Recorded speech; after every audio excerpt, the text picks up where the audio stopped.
Christmas in Australia is hot. Crazy hot.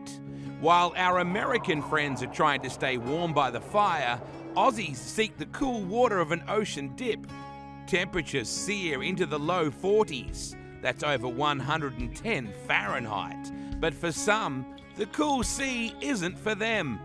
They like the heat of a summer's night by a different fire.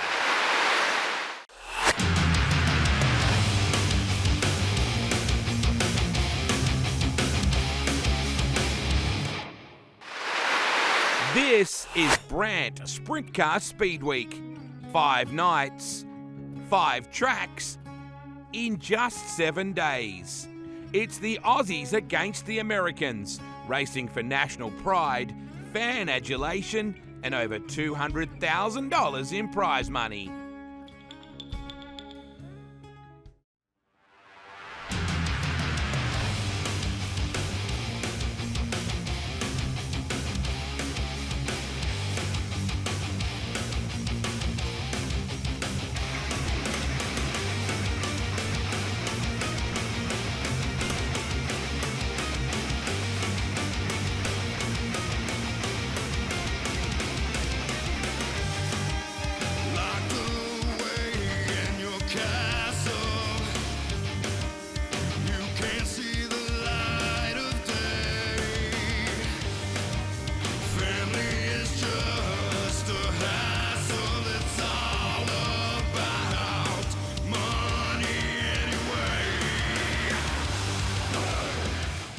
The 5 nights of Speedweek are run at 5 different speedways, all different sizes, different surfaces, different shapes, and different vibes.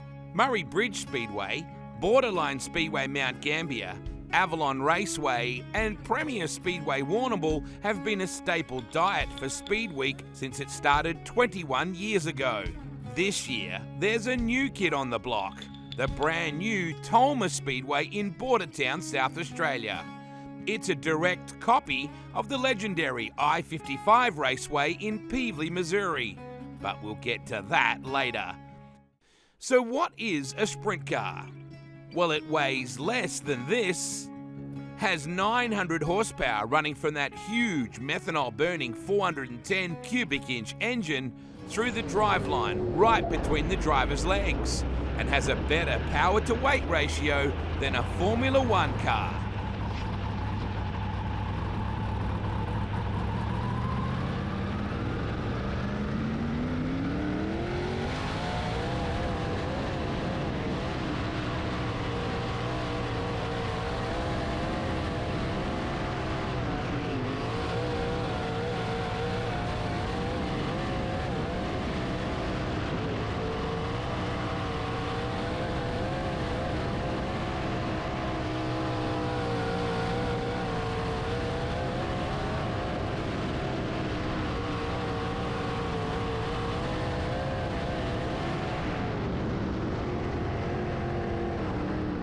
Huge wings, huge rear tyres.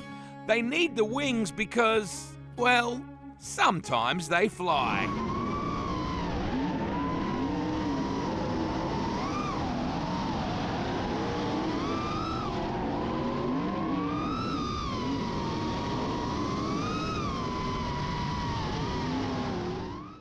It's hard to believe that youthful South Aussie racer Daniel Pestka has been racing as long as he has. I started racing when I was 16 and I'm 32 now, so I've been racing for half my life, 16 years.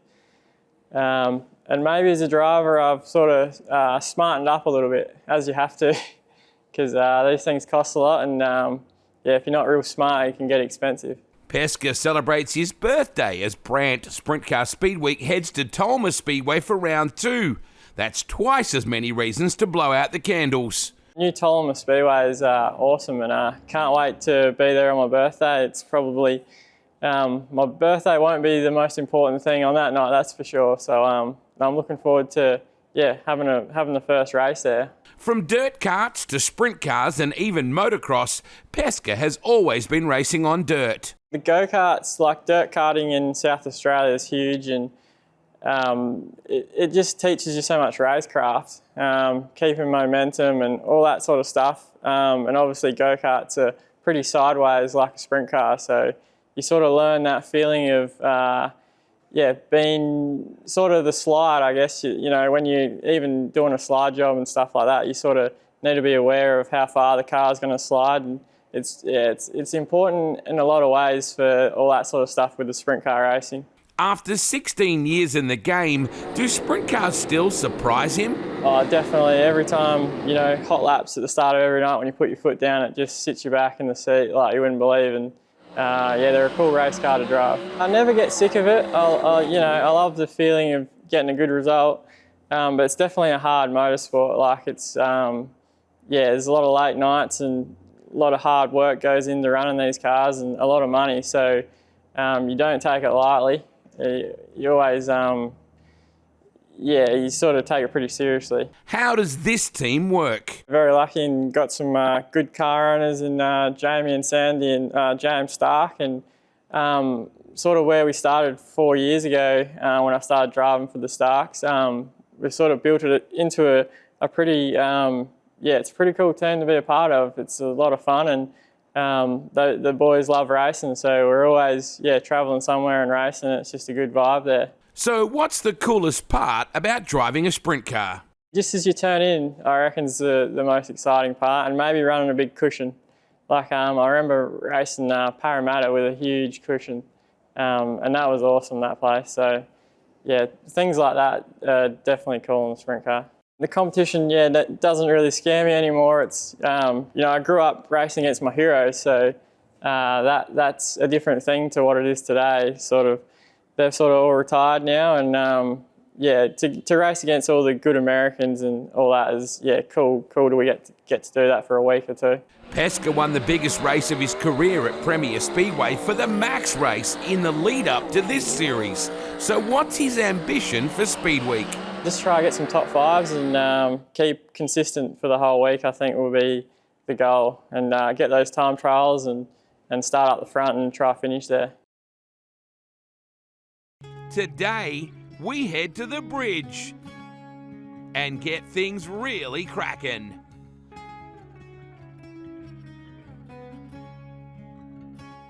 Located way up on top of the hill overlooking Murray Bridge in South Australia and the mighty Murray River, this epic little bullring has been providing tight, close racing for years, and tonight will be no different. South Australian racer Quinn has given up plenty to chase this dream. The sacrifices he's made are all part of the plan to become a more established name in the sprint car industry. Basically, when I started racing sprint cars, I just decided that's something I wanted to do. I was about 24 years old, had a house, laundromat business, truck, lightning sprint team, just sold everything, moved to Roxby, handed out my resume and got a job, and then started buying sprint car parts. And here we are now. It's tough, financially and mentally, so why do it? I enjoy the challenges of racing and also running the team, I suppose. It takes a lot of work and a lot of sacrifices, but it's a good reward and I enjoy doing it, and you can only do it for so long. Quinn has to be mindful of keeping his budget under control, and it's planned out in theory as best he can. So basically, all setting up the team is off my money at the start of the year. Also fix chassis and bits and pieces on the side, and that's my crash fund. And then prize money and sponsorship sort of got to get me through the year, basically. So I've got to try to finish top 10, at least make every show to make it work. Brendan's aware of the high level of competition he faces on Brandt Sprintcar Speedweek. There's always going to be challenges along the way, so it could be anyone, any night. Everyone can have a bad night too. So just go out there and do the best I can and hope for a good result. His biggest win gave him credibility amongst the big teams. So the All-Star Challenge was my biggest race back in 2022, I think, when I won that. So there's a lot of good cars then, and still managed to come away with a win. So can do it, just need to do it again. The challenge of 5 nights and 7 days is something you have to plan carefully for. Just making sure you've got enough parts to get through. Have the truck stocked. I leave a car in Warrnambool or Terang at Chris's place. And then, just try and stay out of trouble, really. Like, if you can keep it clean for 4 nights, then the 5th night, you're there. So what is the coolest part about driving these cars? It's a sensation from it. I still remember the first time I drove a sprint car, the feeling of it and how it puts you back in the seat and just the thrill. What's a realistic goal then? For Speedweek, my goal would be to finish top 10 every night, make every show. If I can do that, well then that's a great week for me. As a proud South Aussie, the excitement of Tolmer Speedway's inclusion is huge for Quinn. Tolmer's going to be hectic. Be fast, be good. Looking forward to a wider racetrack. They've done a great amount of work there, so looking forward to getting there and supporting it. Brendan's best mate gives him an important life perspective. You're a proud parent. Tell me about your boy. Yeah, so proud parent to a staffy called Ted. He got a greyhound called Bella too, but she just lays in the background. She's not too fussed with the limelight, but yeah, Ted's a bit of a menace. And he's always with you in the car on your helmet. And when did that all start? That was probably 2022 after COVID. Just decided to stick him around there to remind me to have a bit more fun and just chill out and enjoy it. Live life like a staffy. Exactly, yeah, just happy-go-lucky and run into everyone. After the break, we'll check out the feature race for round 1 of the Brandt Sprintcar Speedweek. And so a packed crowd and an epic lineup for the Brandt Sprintcar Speedweek round 1 here at Murray Machining and Sheds, Murray Bridge Speedway. Fantastic crowd here, as always, to kick off a brand new era. As we take a look at your 4 wide right now, ripping drone shots, and the field preparing now to get underway. Boy, Ryan Jones, what a moment for him. He will start on the pole alongside Brock Hallett. We'll go back to your second row with Luke Dillon and Lockie McHugh, Tate Frost, Glenn Sutherland. Chad Eli, what a return to competition for him. Daniel Pestka, Steve Caruso, Parker Scott, Randy Morgan, Will Carroll will line up at a position 12. Joel Heinrich, Garrett Williamson, Ethan Wiley, Chase Randall. It's about to get crazy here at the bridge. The city of Murray Bridge in the background. Great to have your company as we kick off a brand new era. And we're green at the bridge. Jones and Hallett. Ryan Jones, very much the local hero here in a car owned by local businessman Darryl Wright from Murray Machining and Sheds as they pack into turn 3 and 4. It's always busy here at the bridge. Tate Frost running the outside groove in the T62 for Doolan's heavy haulage. We work our way out of turn 4. Look at Lockie McHugh, the current Australian champion, makes a nice move as he comes after Jones. Slides up track. You've got a Triple X chassis leading a Triple X. Track is nice and wide and racy. Wonderful to have your company. Oh, we've got trouble here. It's yellow. We've got an issue. Wow. Ethan Wiley, Glenn Sutherland, and also Stephen Caruso caught up in an incident in turn number 3. There is Brendan Quinn in the 14 car and Rusty Hickman in the 40. You can see the damage to the Brendan Quinn front wing on that L&T Carl Manham number 14. Double file restart will pick him back up at your Gambia Earth Movers. Double file restart. And boy, it was going on early. We think back on our PWR Performance Products initial race look back. It was all Ryan Jones, but already Lockie McHugh starting to get the job done. Time to get after it on your Kaiser Wheels restart, and wow, away goes Jones, straight to the lead. You've got Hallett down low. Watching back in the field, Luke Dillon, Daniel Pestka is in there as well, and Garrett Williamson, Randy Morgan in there as well, the young man out of Brisbane. So Hallett goes back to second, and everybody is upstairs. You just saw Chad Eli in that bright yellow and black car. Slide job attempt, and it comes off, although it's briefly, for Luke Dillon, running the Parrott Family Racing entry with Tate Frost in that white and green Doolan's heavy haulage, number 62. A South Aussie veteran running against a Tasmanian newcomer. Having said that, he's about his 5th or 6th year running the sprint cars, is Tate Frost. Dillon, very much an old hand around this circuit, and cool to see him running with that Parrott Family Racing entry. They're everybody kind of upstairs on what we call the cushion. This is the first of 5 nights of the Brandt Sprintcar Speedweek, and Ryan Jones in the Murray Machining and Sheds Triple X upstairs as he puts a lap down on Wiley. And you can see Hallett starting to close in on him, and so too is Lockie McHugh. It's going to get busy. If you look to the left of your screen, we just saw a glimpse of the traffic. Brock Hallett knocking on the door, puts the slider on Jones, who switches back to try and keep the momentum. New race leader, the GW Racing Triple X of Brock Hallett, and now Lockie McHugh, the Australian champ, slides through to second, puts Jones back in third. Boy, the traffic. They're about to encounter some serious traffic here. Hallett dive bombs to the inside. He's got McHugh right there with him. Oh, Brock Hallett, what a move. Keep your eye on that black number 1 working the inside. That's Lockie McHugh. Hallett coming up on Ricky Mayolo now. They go back upstairs in turn 3 and 4. And boy, that move of Hallett's, that really was a Matthews Petroleum move of the night so far, when he was able to get through those lap cars. Here comes Lockie McHugh, right up behind Hallett. This is going to be interesting now. They're coming up on the lap traffic. Hallett upstairs. Oh, did you see McHugh? Oh, what a move by Hallett. Slicing through the traffic. He went by Keke Fallon, then moved by Riley Goodno out of Knoxville, Iowa. You can see upstairs, 2 fastest cars on the racetrack, to the left and through the center. Brock Hallett, and McHugh is definitely not done. Boy, what a move from Lockie McHugh. Hallett will try to come back at him on the low side, but this is a clinic from 2 of Australia's best sprint car racers. New leader, Lockie McHugh. Right behind him, the GW Racing entry of Brock Hallett. So it's the SRV Road Freight number 1 of Lockie McHugh, the current Australian sprint car champion. And boy, he's really starting to get a good break on Hallett just here. Running to the top, he goes by the stricken Brendan Quinn with that front wing damage. Nothing really. Oh man, that was close, and he banged a wall. That was very, very close. Just got to look. Oh, we got trouble here. It's a red.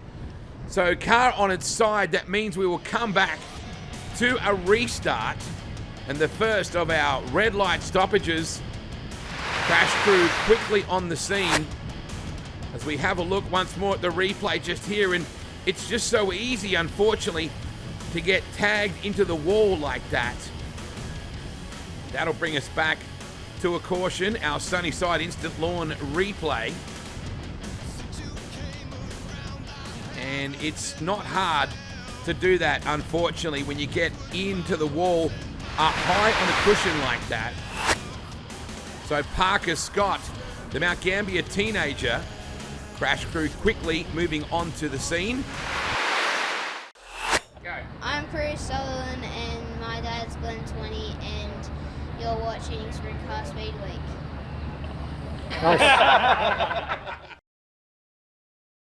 So back at the restart right now, your Gambier Earth Movers restart, and away goes Lockie McHugh. It's a double file restart. Ryan Jones throws a big speculator at Brock Hallett and gets through. Gee, I tell you what, Chad Eli doing a great job back in the family car for a couple of rounds. You can see your race leader has gapped them. Significant lead. We now see Tate Frost coming on. We now see Rusty Hickman upstairs with that bright fluoro orange top wing. Few guys trying to work the bottom side now. That's Frost on the low side. Daniel Pestka in behind him. That's Chad Eli in the black and yellow 22. And Randy Morgan. That's Rusty Hickman to the top in that fluoro orange and blue number 40 car out of Bendigo. Frost upstairs as he tries to run down Luke Dillon. You just saw Rusty Hickman, who timed in very well, but unfortunately flipped in his heat race, and they've had to do some hurried work to get him back on track. American Chase Randall and American Garrett Williamson. Texas and Missouri in Murray Bridge. Hallett. Brock Hallett puts a beautiful slide job on Jones, who looks to return serve as they go down into turn 3 and 4. Hallett, gee, look at the drive he got off the corner then. just pulled away. Luke Dillon, very consistent, sitting there in that 4th spot. So a pair of South Aussies right there, led by a Queenslander and Brock Hallett, who's kind of been based across a number of different territories in Australia over the years. Jones to the left of your screen, Luke Dillon to the right. Meanwhile, back at the ranch, here's your leader, Lockie McHugh. Slide job on Glenn Sutherland, and he can seemingly put that Western Truck Group SRV Road Freight cool anywhere he likes. They've got that Newman engine that would pull a bend out of a river. Frost really getting going as well. Now look at Dillon there with Ryan Jones. So this is all going on here at the moment. Very, very busy. Daniel Pestka is in amongst that group. Oh, Frost loops the 62 and keeps it going. Boy, that could have been disastrous. Back to the main straightaway. Look at McHugh. And now Hallett throws a speculator back at him. So Brock Hallett storming back here. Wow, this has suddenly gone next level. Your race leader was Lockie McHugh. He throws another slider back at Hallett. Oh, this is tremendous. A brand new era for Speedweek. Hallett has the wing tugged right back. And Lockie McHugh. Unbelievable the way they have switched back the race lead between them. They bang up against the cushion and the wall a little bit coming out of turn number 2. Hallett is right there. Again, there was nearly contact. Boy, that was close. Hallett puts the slider to Lockie. What a way to kick off night 1 of Brandt Sprintcar Speedweek here at the bridge. Through the traffic again, that's Dylan Jenkin in the 50 car. Jai Corbett as well. So McHugh has been able to play the traffic card very nicely there. And it's incredible how quick you can get away and get an advantage now. Boy, the risk factor is very high, particularly in turn 1 and 2. The cushion is right up against the wall. But McHugh looking better and better as he comes up to put a lap on Will Carroll. Car slowing. Oh, there was contact. Lockie McHugh, absolutely tremendous right now. So flag is up. Checkered flag is out. That happened right on the finish line. And Lockie McHugh will win night 1 of the Brandt Sprintcar Speedweek from a very fast finishing Brock Hallett, Ryan Jones. We then go back to Luke Dillon, Chad Eli, Daniel Pestka was 6th, Garrett Williamson 7th. And climbing up for the wing dance on top of that Kenworth logo is Lockie McHugh. He wins night 1 of Brandt Sprintcar Speedweek. Great shot of Lockie just receiving his giant check from Brandt in Keith in South Australia. You haven't got a spare hand, otherwise I'd shake yours, but congratulations, another demon performance. How'd you enjoy that one? Yeah, no, the track probably went away a bit more than I thought it would, especially in 1 and 2 there. So, yeah, probably was hanging a bit towards the end there, and yeah, Brock was seemed pretty fast, but yeah, managed to just hold him off, and yeah, it was a great battle with Brock. So yeah, thoroughly enjoyed it. Yeah, he got by you there with about 7 or 8 to go, and the minute he got by you could see almost like the horns popping out of your helmet. You were just super aggressive to get that lead straight back. Yeah, I was. It was pretty thin up in 1 and 2 there, so I wasn't pushing it too hard up there. And then yeah, when Brock got past, thought to pick it up another gear and have a crack and yeah, try and get the win back. But yeah, they were really good tonight. But yeah, I'm just happy that it seems like we've got a really good package every time we roll in here now. After a hectic first night, teams headed to Bordertown, South Australia for round 2, where a number of local businesses in the industrial estate offered up their workshops and facilities for the teams to wash and prep their sprint cars for a big night ahead at Tolmer.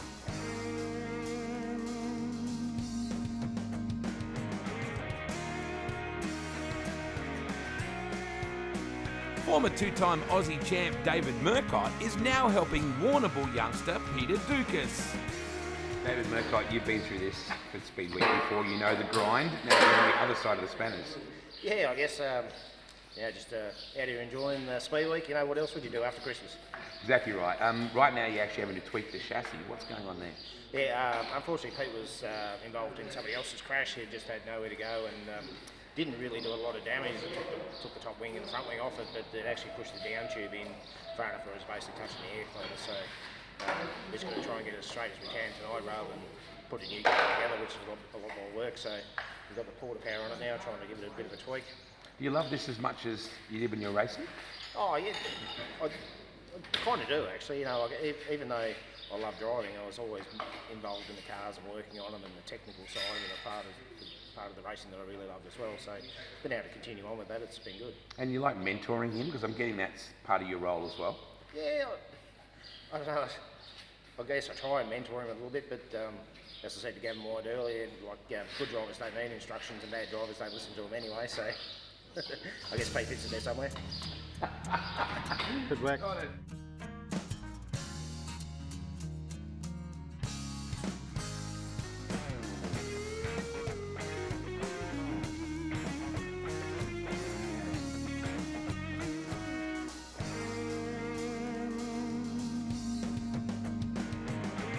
It's been a busy time for Cam Waters as team boss and owner Cole Chief McQuinn explains. Chief, not exactly the build-up you wanted to in Tolmer. What are you doing right now? Engine change. We broke a couple of valve springs again. That's 2 nights in a row, so it's not worth the chance of maybe a stretch valve or something. So Dave's released us a motor for the night. He was fast last night, just not when he needed to be. Yeah, we just mucked things up in the shop. We just rushed too much getting it loaded before Christmas Day. Missed a couple of things, so we've tuned that up. We take the shape chains off a bit now, so we should be right. Yeah, I'm confident. You've told me that you've given Cam pretty well to take her off the leash for this year, right? Definitely, I want him just to go out and chase it. Yeah, just go as hard as he possibly can. All the guys at the top are doing it. We have to do it too if we want to be competitive. His strength is qualifying. There's no doubt about it. He's good at setting himself up. Yeah, but we need to do it more. He's good in traffic too, but we've got to get our starts. We've got to go hard from the start. We've got to hang with the leaders, and that's the thing I've asked him to do this year.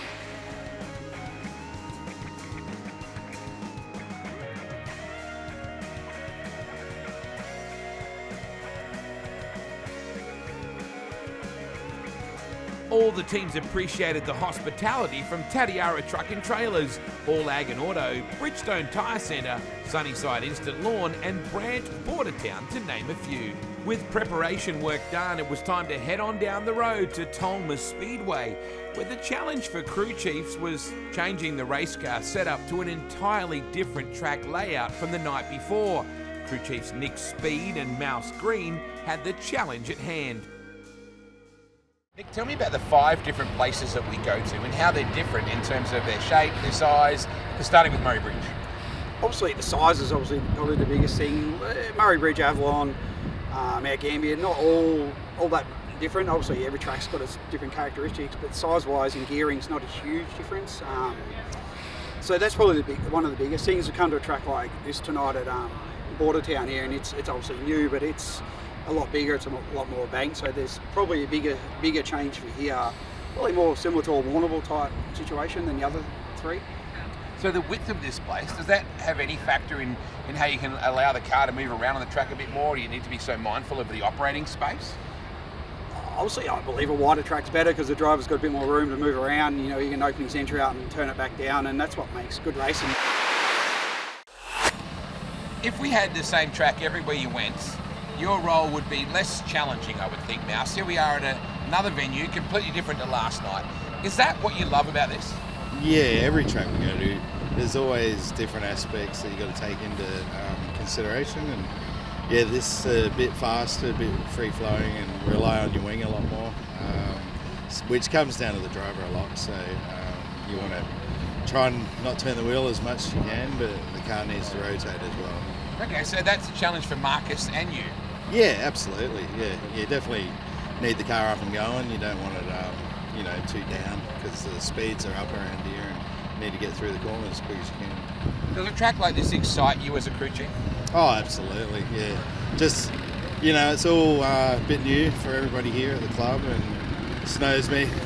Pretty nervous about it all and getting the track right, which he's done an amazing job, like the whole club has. So couldn't ask for much more, like what they've done in the amount of time they've had. And it's not quite finished, but it'll get there. Like over the next few years, it should be pretty well one of the best racetracks in the country, I'd say. How much have you changed from last night's setup to what you do when you come here? Quite a bit, yeah. Last night we struggled early. We just couldn't get going. We were a bit loose on the greasy stuff, and then as the night went on we got better, but here is totally different again. So it's kind of like just forget last night, and that's the good thing about Speedweek. Next night's another race, so we'll try and battle on tonight and hopefully get up front. Tolmer Speedway celebrates a 60-year history this month.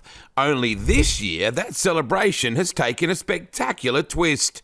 Wayne Rowett and a small army of volunteers, business owners, the Tatiara Council and the South Australian Government have basically started from scratch, replacing the original track with one of the most spectacular new tracks Australia has ever seen. I think it started in the 60s, probably 3-4 years ago. Like, we deemed it unsafe and it was old. We couldn't race these cars here.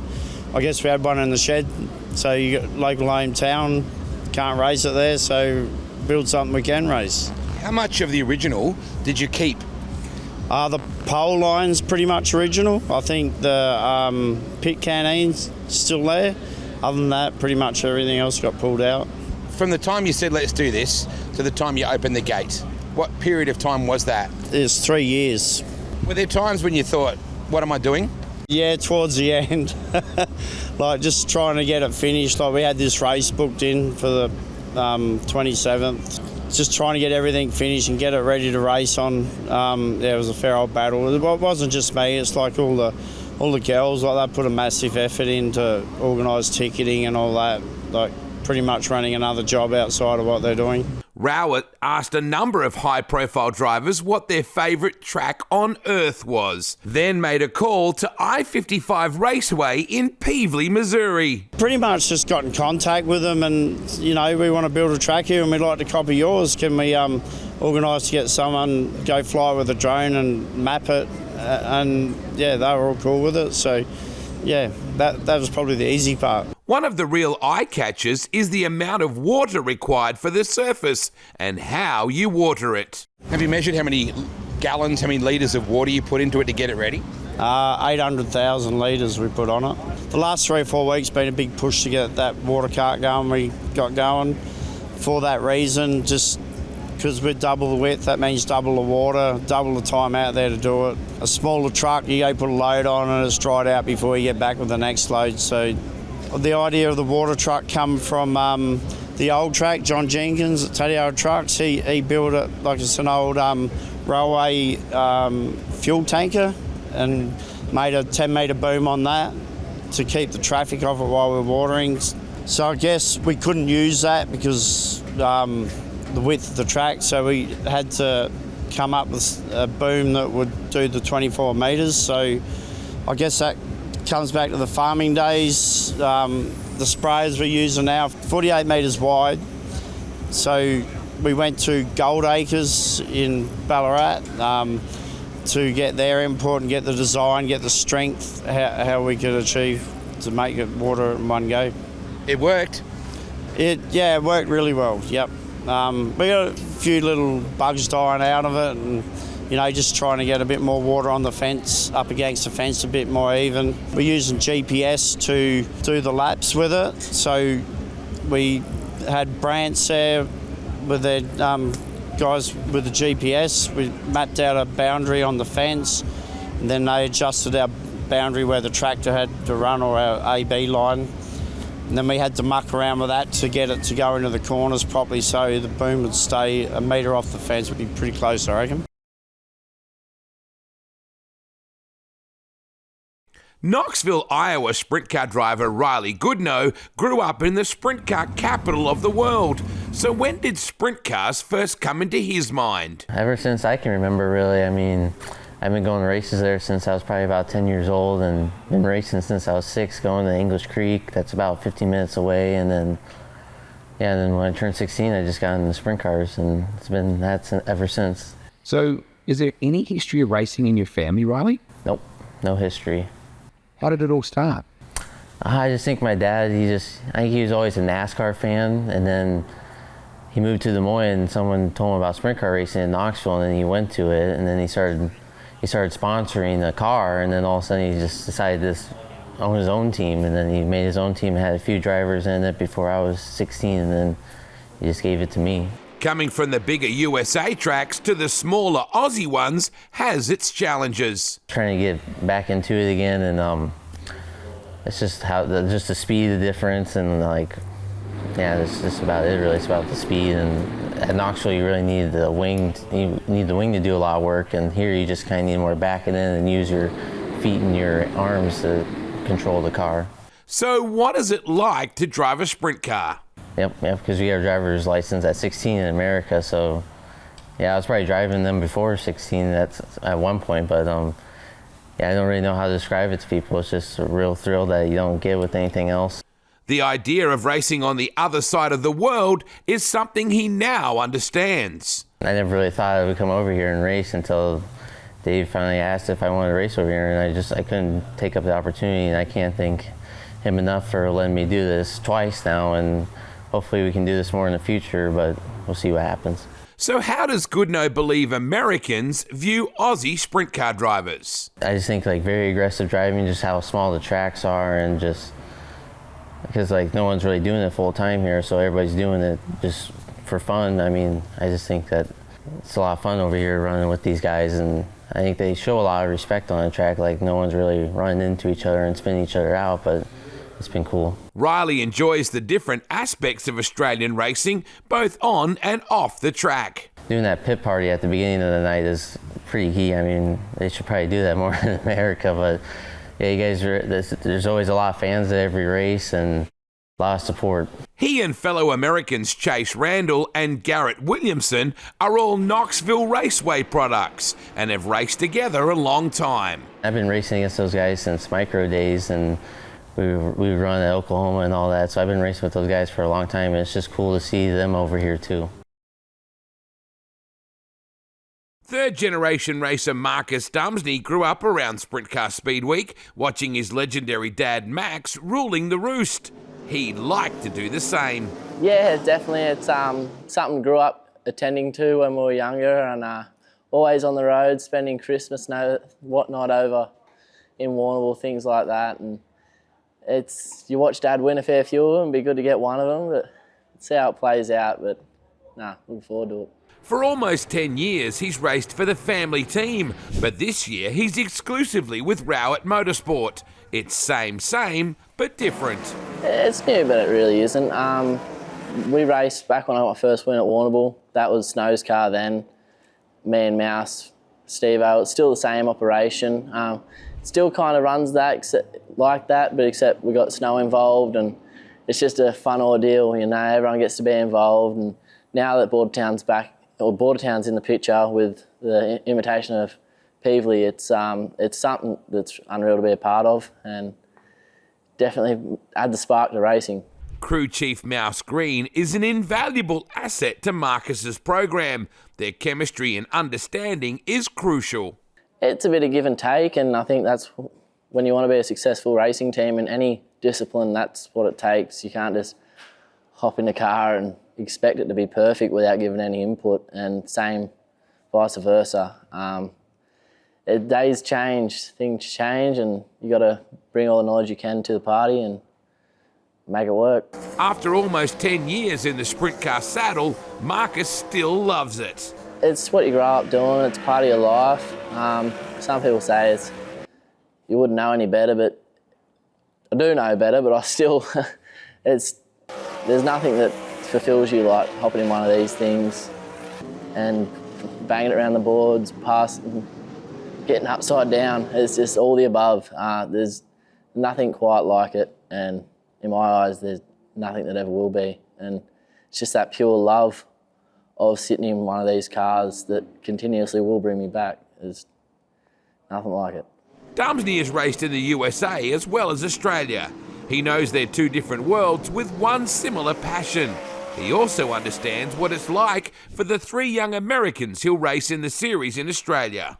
Everything has its similarities. It's just kind of getting used to different environments when you don't know people. You're all, like when I started racing in America, like, yeah, I was Max's son. Everyone knew Max, but I was Mitchell, you know? No one knew who Marcus was. And it just takes the time, and the more people you know, the better. It makes life a lot easier in that aspect. When it comes to racing cars and who you're racing with, like, as long as you can find similarities between what you do at home and what you're doing and kind of feed off of that, that's when I find I slowly started getting better, when I was able to bounce off of how I picture racing from home, not create some other idea in my head that it's a complete another version. I'm going to go better, I'm going to go worse. It's just how you race when you're home. Well, this is one of the most anticipated moments in all of Australian sprint car racing as we see SRA President Ian Cartledge along with Duncan Ross from Brandt in Bordertown, South Australia. The Velo lights, Pat Merritt loving activating this wicked chase light system in front of a packed house. The first ever main event held at Tolmer Speedway in Bordertown, South Australia, and just look at this lineup. The fans have turned up with an enormous amount of anticipation and not really sure what they're going to see, but this replica of I-55 Raceway in Pevely, Missouri, just looking around the venue in the months ahead. But for now, let's take a look at round 2 of the Brandt Sprintcar Speedweek. From Tolmer Speedway, Bordertown, Marcus Dumesny on the pole with Jamie Veal, Lockie McHugh, Brock Hallett, Luke Dillon, Grant Anderson, Rusty Hickman, Jai Corbett, and we're green. An historic green light on Tolmer Speedway as Veal goes straight to the top.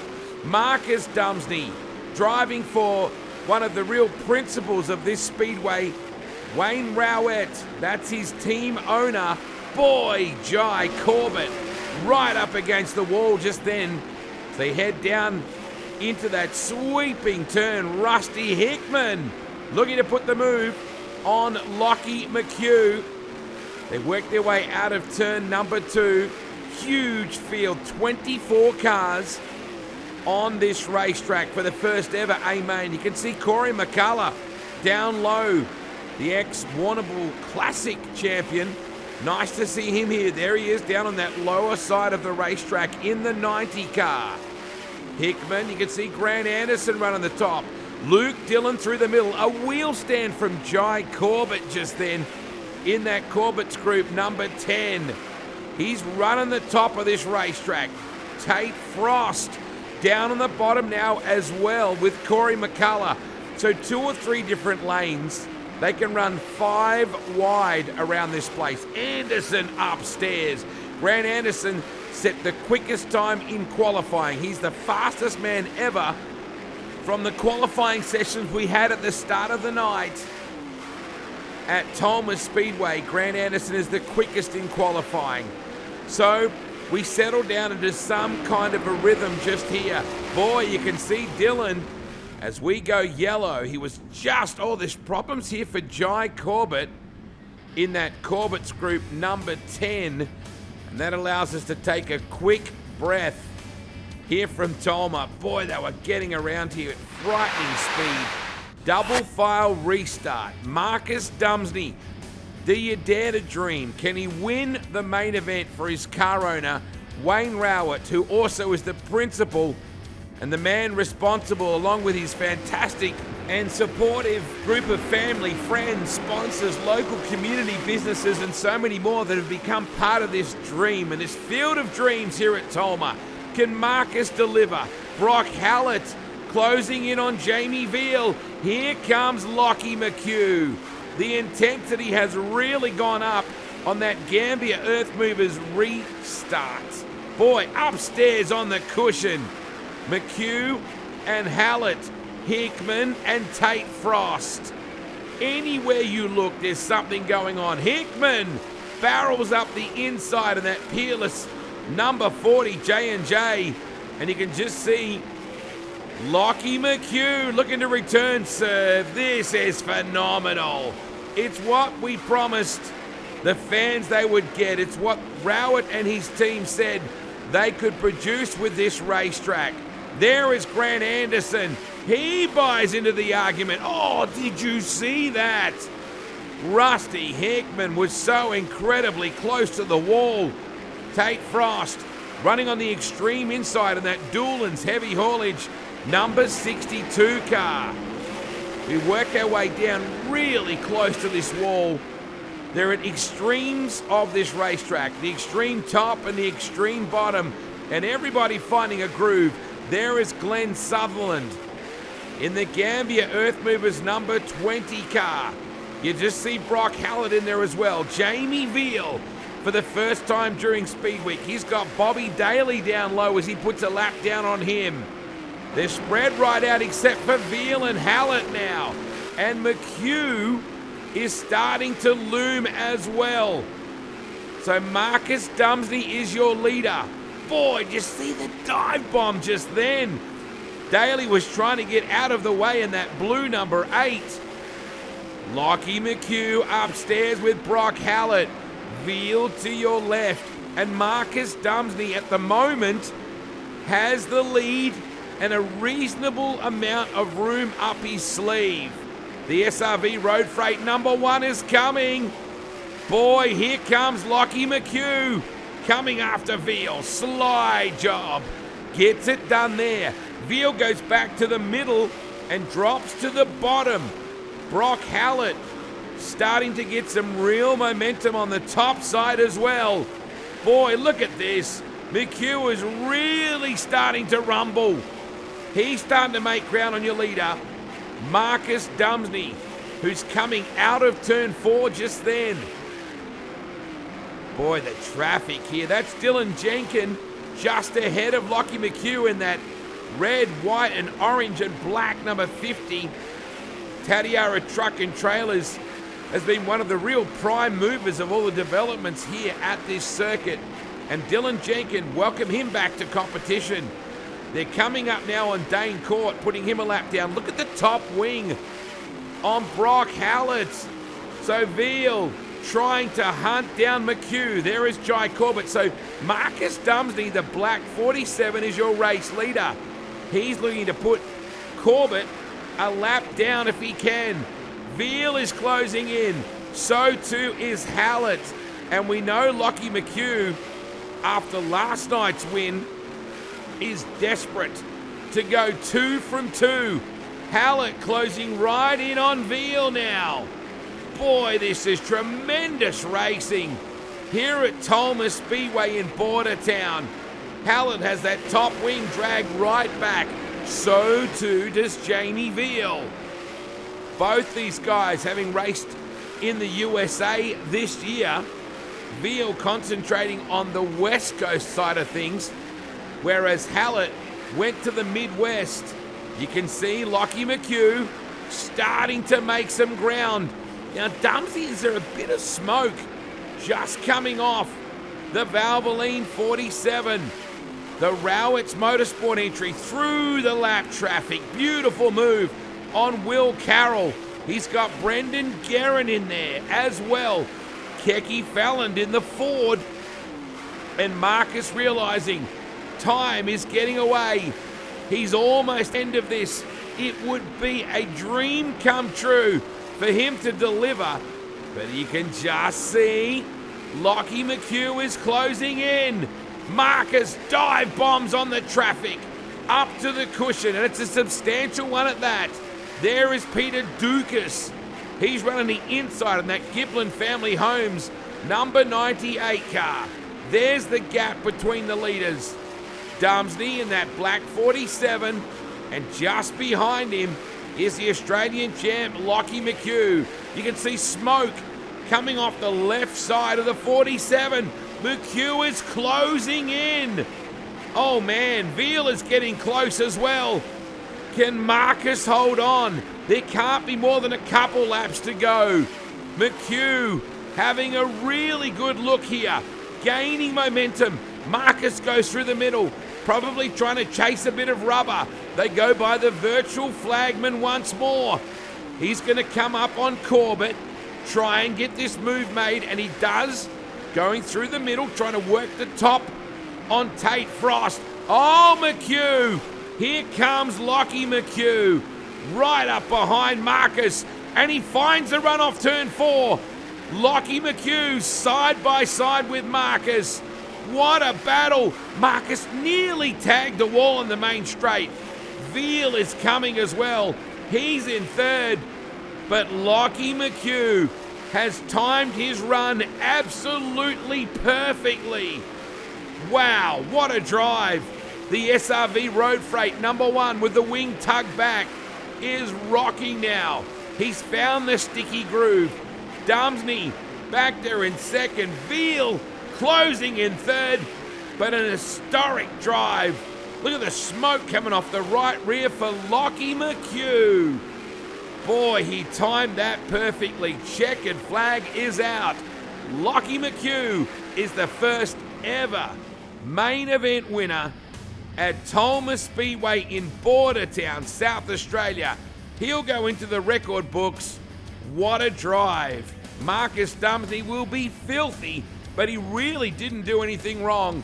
McHugh just put in a classy drive. So at the end of the first 2 rounds, Lockie McHugh leads the points with 720. But Brock Hallett is right there in second with 660. From Marcus Dumesny, 496. Luke Dillon, 475. Ryan Jones, 470. Rusty Hickman, 415. Garrett Williamson, 410. Jamie Veal, 400. Daniel Pestka, 400. And Brendan Guerin rounding out the top 10. We'll see you next time for our show, including round 3 from Borderline and round 4 from Avalon Raceway in Brandt Sprintcar Speedweek.